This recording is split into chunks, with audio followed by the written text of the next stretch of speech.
Hello dear student. आज हम discuss करेंगे मैकेनिज्म ऑफ एलर्जी और हाइपर सेंसिटिविटी। इससे पहले लेक्चर में हमने डिस्कस किया कि हाइपर सेंसिटिविटी या एलर्जी क्या होता है। तो आज हम डिस्कस करेंगे मैकेनिज्म ऑफ हाइपर सेंसिटिविटी। इस लेक्चर में हम डिस्कस करेंगे कि एस्मा किस तरह काज हो सकता है, स्किन एलर्जी किस तरह काज हो सकता है, फूड एलर्जी किस तरह काज हो सकता है। तो मैकेनिज्म क्या है हाइपर सेंसिटिविटी का। सबसे पहले क्या होता है कि फॉर द फर्स्ट टाइम जब कोई बंदा एलर्जीन मतलब कोई एक्सपोज होता है, एलर्जीन बॉडी में आ जाता है, सबसे पहले एक एंटीजन या एलर्जन बॉडी में आता है। तो सबसे पहले क्या होता है, ये इम्यूनोलॉजी का प्रिंसिपल है कि सबसे पहले एक पेगोसाइटिक सेल इस एंटीजन को या एलर्जिन को पेगोसाइटोस करते हैं। इन एलर्जिन्स को क्या करते हैं, इन एलर्जिन को पेगोसाइटोस करते हैं या इन एलर्जिन को क्या करते हैं, इनगल्फ करते हैं। तो सबसे पहले क्या होता है, सपोज ये एक एंटीजन है, तो सबसे पहले मैक्रोफेजेस इनको इनगल्फ करते हैं।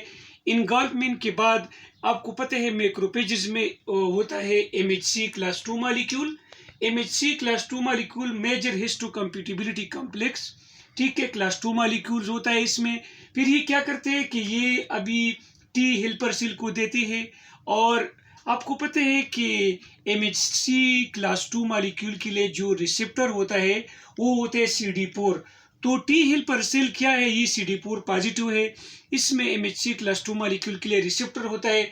तो जब ये एंटीजन या एलर्जिन जो है MHC क्लास 2 मॉलिक्यूल इसको एक्सपोज करते हैं तो T हेल्पर सेल को देते हैं।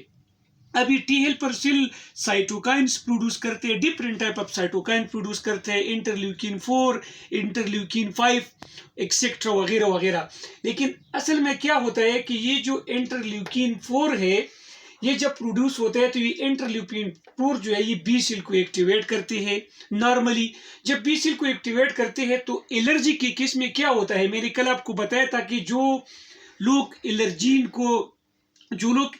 एलर्जिक होते हैं, मतलब है कि इनमें एलर्जी जो है वो प्रोसेस जो है एलर्जी का प्रोसेस होता है।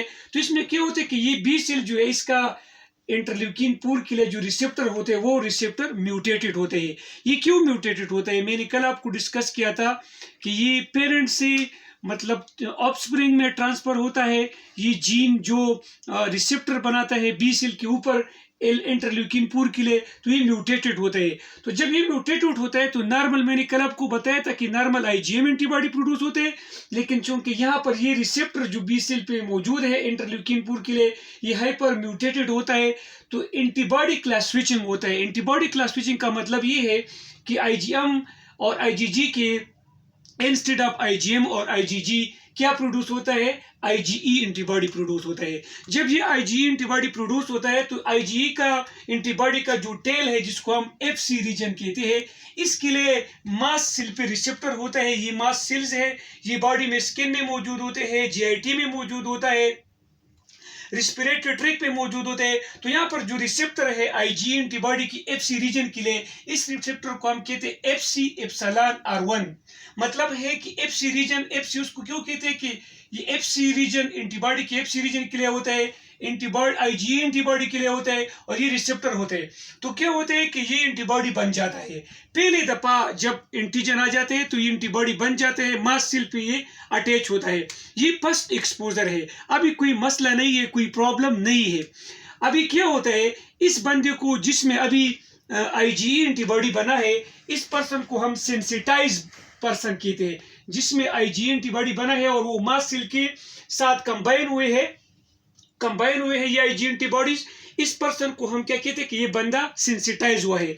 अभी ये तो पहला मतलब एक्सपोजर है।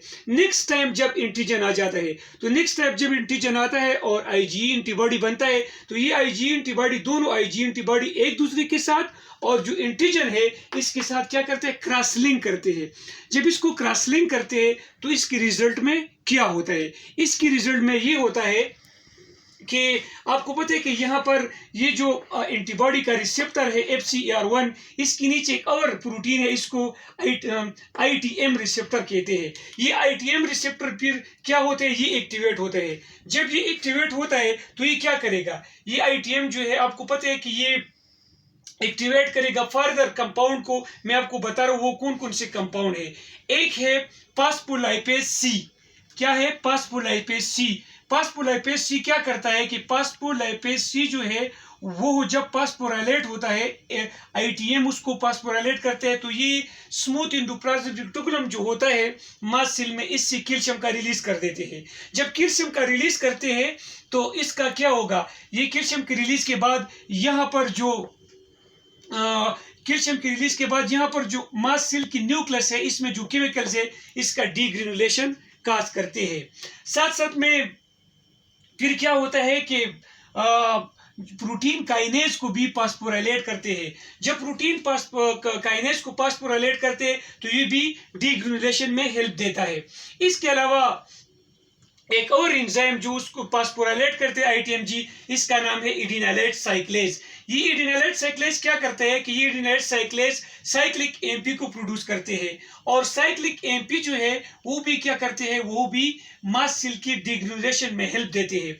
इसके अलावा फास्फोलाइपेज A2, फास्फोलाइपेज A2 का एक इंटरेस्टिंग फंक्शन है, वो क्या है कि यहाँ पर जो सेल मेम्ब्रेन है मास्ट सेल में, इसमें ये किससे बना है, ये लिपिड बाइलेयर से बना है, और यहाँ पर एरिकिडोनिक एसिड मौजूद होता है। जब ये एरिकिडोनिक एसिड को एक्टिवेट कर लेते हैं, इसको ब्रेक कर लेते हैं, तो इससे प्रोस्टाग्लैंडिन और ल्यूकोट्रीन जो है वो रिलीज करते हैं। साथ साथ में क्या होता है कि ये क्या करते हैं कि न्यूक्लियस, ये जो मास्ट सेल का न्यूक्लियस में इसमें बहुत सी ज्यादा ग्रेन्यूल्स होते हैं, इसको डीग्रेनुलेट करते हैं। जब इसको डीग्रेनुलेट करते हैं तो क्या होता है कि इस न्यूक्लियस से हिस्टामिन रिलीज होता है, सेरोटोनिन रिलीज होता है, साइटोकाइन रिलीज होता है, और इंटरल्यूकिन 13 जो है वो रिलीज होता है। अब ये क्या करते हैं, ये मुख्तलिफ केमिकल्स जो है, प्रोस्टाग्लैंडिन है, हिस्टामिन है, साइक्लिक MP है, और ये सारी क्या करते हैं कि ये बॉडी की मुख्तलिफ टिश्यू में जो मास्ट सेल्स मौजूद है, इससे जब ये रिलीज होता है तो ये मुख्तलिफ किस्म के रिएक्शन शो करते हैं। मतलब ये कौन से रिएक्शन की, ये स्मूथ मसल को कॉन्ट्रैक्ट करते हैं, ब्लड वेसल्स को श्रिंक करते हैं, ठीक है ना, और कुछ जगह पे ब्लड वेसल्स को डायलेट करते हैं, तो वहाँ पर एडिमा या फ्लूइड अकुमुलेट होता है। तो असल में मैं आपको बता रहा हूँ कि ये हिस्टामिन क्या करता है। हिस्टामिन ये करता है कि ये जो आपकी रिस्पिरेटरी ट्रैक है, ठीक है, और यहाँ पे ये क्या करते हैं कि यहाँ पे जो ब्लड वेसल्स है, इन ब्लड वेसल्स को क्या करते हैं, ब्लड वेसल्स को मतलब डायलेट करते हैं। जब ब्लड वेसल को डायलेट करते हैं तो किससे क्या होगा कि मतलब ब्लड वेसल से ब्लड आएगा, फ्लूइड आएगा। साथ साथ में जो गॉबलेट सेल्स है इस पे भी अटैक करता है, तो वहाँ पर म्यूकस सिक्रीशन कर लेते हैं और वहाँ पर क्लम्प बन जाते हैं। इसके अलावा जो प्रोस्टाग्लैंडिन है वो फ्यूर भी काज करेगा। इसके अलावा ल्यूकोट्रीन जो है वो भी क्या करेगा कि आपके जो ब्रोंकाई है, ब्रोंक्यूल्स है और अल्वेओलाई है, इसमें भी क्या करेगा, म्यूकस का सिक्रीशन करेगा, और इसी तरह सांस में डिफिकल्टी होगा। साथ साथ में ये मास्ट सेल अगर मौजूद है, आपकी स्किन पे मौजूद है, तो वहाँ पर स्किन एलर्जी होगा। अगर आपकी GIT में मौजूद है तो वहाँ पर फूड एलर्जी होगा।